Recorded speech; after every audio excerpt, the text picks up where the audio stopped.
बहुत सारे विश्वासियों का ये सवाल है कि ब्रदर हम बाइबल पढ़ते हैं, वचन भी अच्छे से पढ़ते हैं, बाइबल को स्टडी भी अच्छे से करते हैं और सोशल मीडिया पर या हम जहाँ पर जाते हैं उन चर्चों में जो भी सिखाया जाता है हम कंफ्यूज हो जाते हैं, हमको समझ नहीं आता है कि हम क्या करें।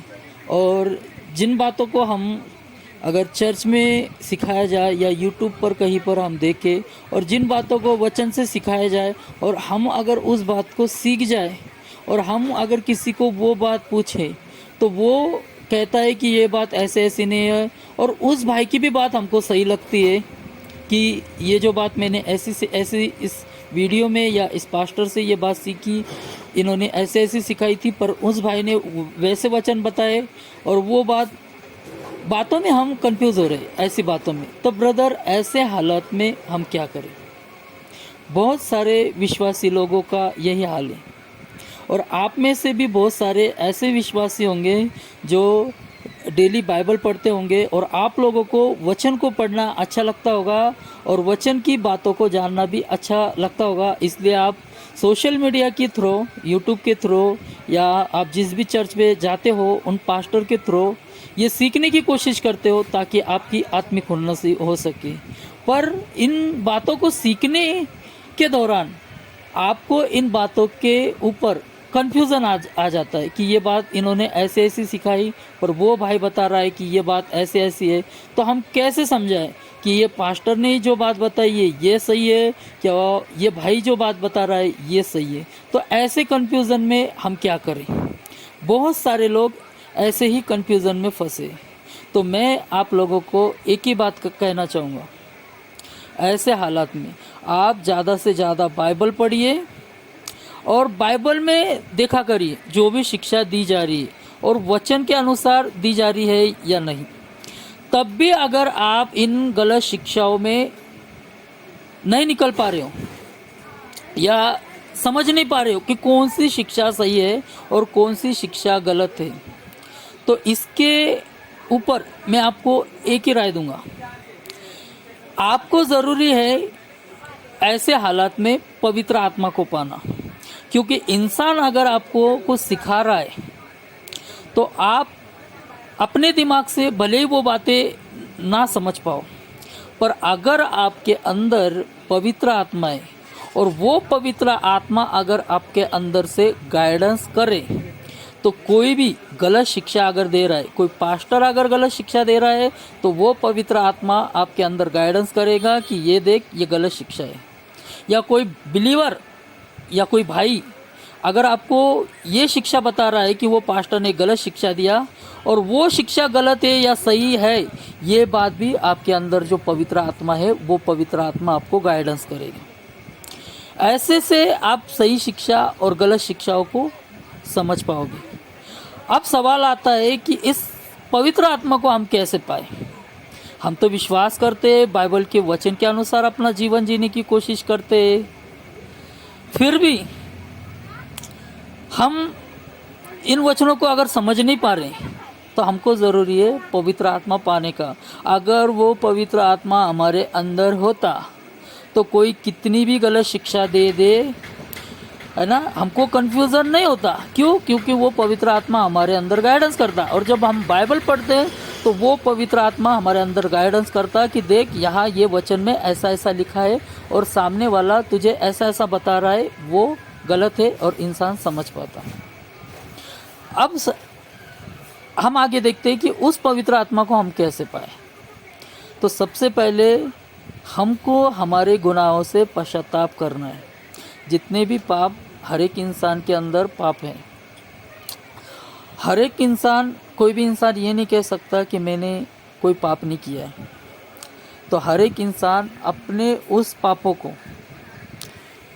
स्मरण करे कि मुझसे ये पाप हुए और पिता परमेश्वर के सामने जाके उन सारे पापों से पश्चाताप करे कि हे प्रभु, मैंने चोरी की है, मारपीट की है, झगड़ा किया है, जो कुछ भी मैंने चुगली की है, हर एक काम किया है, मुझे इन सारे कामों से क्षमा कर और मुझे अब तेरी पवित्र आत्मा से भर। मैं कबूल करता हूँ कि मैं एक गुनहगार व्यक्ति हूँ। अब मुझे तू अपनी पवित्र आत्मा से भर, ताकि वो पवित्र आत्मा मेरे अंदर आ सके और मुझे हर एक गुनाह से आज़ाद कर सके। ऐसी जब आप प्रार्थना करोगे, सच्चे मन से अपने अंदर के गुनाह परमेश्वर के सामने रखोगे, तो परमेश्वर आपको उस गुनाह से क्षमा करेगा, और जब आपको क्षमा मिलेगी तभी आपको वो पवित्र आत्मा मिलेगा।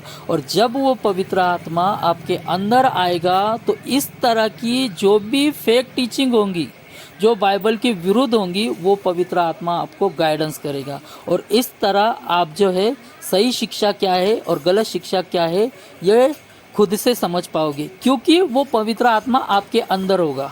आप अगर कोई शिक्षा दे रहा है, उस शिक्षाओं को सही है या गलत है आप समझ क्यों नहीं पाते हो? क्योंकि आपके अंदर वो पवित्र आत्मा नहीं है।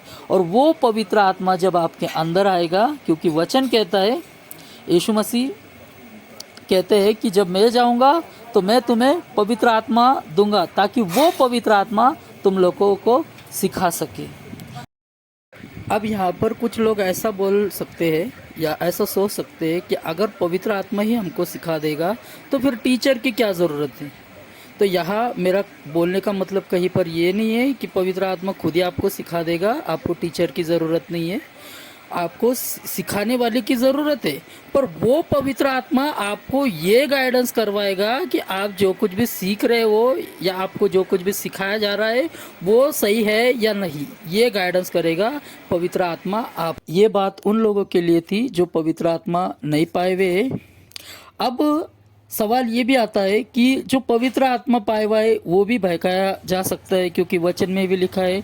अगर हम वचन पढ़ेंगे मत्ती 24:24, यहाँ लिखा है, क्योंकि झूठे मसीह और झूठे भविष्यवक्ता उठ खड़े होंगे और बड़े चिन्ह और अद्भुत काम दिखाएंगे कि यदि हो सके तो चुने हुए को भी बहका दे। तो इस वचन से ये समझ आता है कि चुने हुए हो सकता है बहक जाए। तो कुछ लोग ऐसे होते हैं जो कोई भी वचन से कुछ शिक्षा दे देते हैं, पर वो वचन के संदर्भ में सही से नहीं होती है ऐसी शिक्षा। तो हो सकता है कि कोई चुना हुआ व्यक्ति हो तो ऐसे मतलब गलत शिक्षा में सही मान सकता है उसको।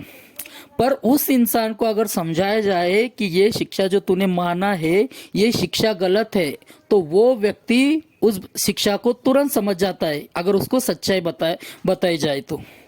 हम वचन पढ़ते हैं जहां हम देखते हैं कि पतरस खुद यहूदियों के कपट में पड़ गया था। उस वचन को देखते हैं और किस तरह पौलुस ने उसको डांटा था और किस तरह वो वचन को समझ गया था। उसी तरह आज अगर कोई पतरस जैसा अगर बहक गया है किसी वचन को लेकर और उसको अगर समझाया जाए तो वो समझ जाएगा। हम वचन ही पढ़कर देख लेते हैं उस बात को। गलातियों 2:11-14। जब कायफा अंतकिया में आया तो मैंने उसके मुंह पर उसका सामना किया, क्योंकि वो दोषी ठहरा था, इसलिए कि याकूब की ओर से कुछ लोगों के आने से पहले अन्य जातियों के साथ खाया पिया करता था। मतलब ये उन अन्य जातियों के साथ जैसे वो रहते हैं, है ना, उनके साथ वो वैसा ही रहा करता था। पर यहूदी लोग आए तो वो कपट करने लगा। परंतु जब वे आए तो खतना किए हुए लोगों के डर के मारे उनसे हट गया और किनारा करने लगा। और उसके साथ शेष यहूदियों ने भी कपट किया, यहाँ तक कि बरब्बास भी उनके कपट में पड़ गया। मतलब जो बरब्बास था वो भी समझ नहीं पाया और उनके कपट में पड़ गया। पर जब मैंने देखा कि वे सुसमाचार की सच्चाई पर सीधी चाल नहीं चलते, तो मैंने सबके सामने कायफा से कहा, जब तू यहूदी होकर अन्य जातियों के समान चलता है और यहूदियों के समान नहीं, तो तू अन्य जातियों को क्यों कहता, यहूदियों के समान चलने को क्यों कहता है।